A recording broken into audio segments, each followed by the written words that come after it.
Here's one you don't see every day. This is an American Foundation for the Blind talking book reproducer, model AC50, and I'm guessing this is from 1950. This record player was designed to play talking book records for the blind. This particular machine actually plays 2 speeds. It plays standard 78 RPM music records, as well as the 33 RPM talking book speed. This thing works, but it has some issues that I need to deal with, mainly due to hum. You turn the volume up, you can hear the humming sound that it makes, like it has a bad ground, so I need to address that. This is your volume control on-off switch. This is your tone control, which is just a multi-position switch that places various size capacitors into the circuit to reduce the high end. And here's your motor off-on switch and headphone jack. So I will demonstrate this with a 78. When the sad evening drew nigh, yet I felt as warm as I did in July, once upon a winter time. It was all encased.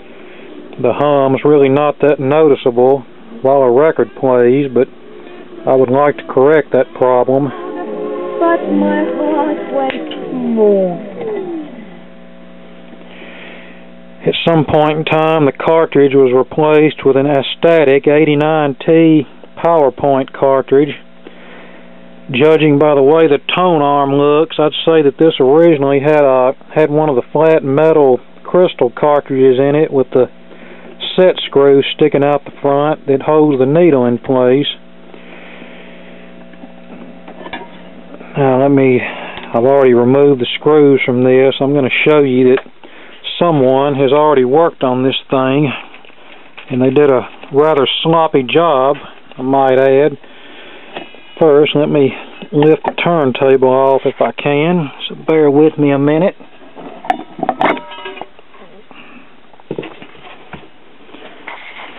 Here's all this needs to be fixed. All this is loose and the motor mounts are rotten, and someone tried to fix that.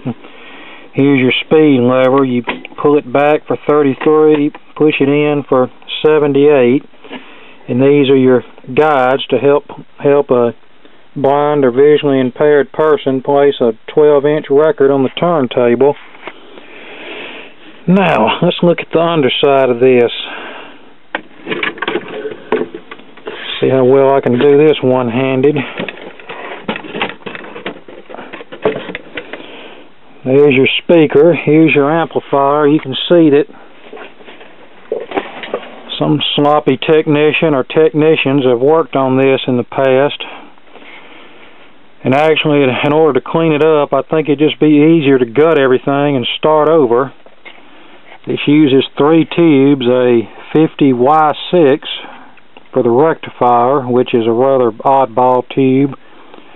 Most of these sets used a 35Z5, a 50L6 for the audio output tube, that's pretty standard, and a 12SJ7 for the preamp tube.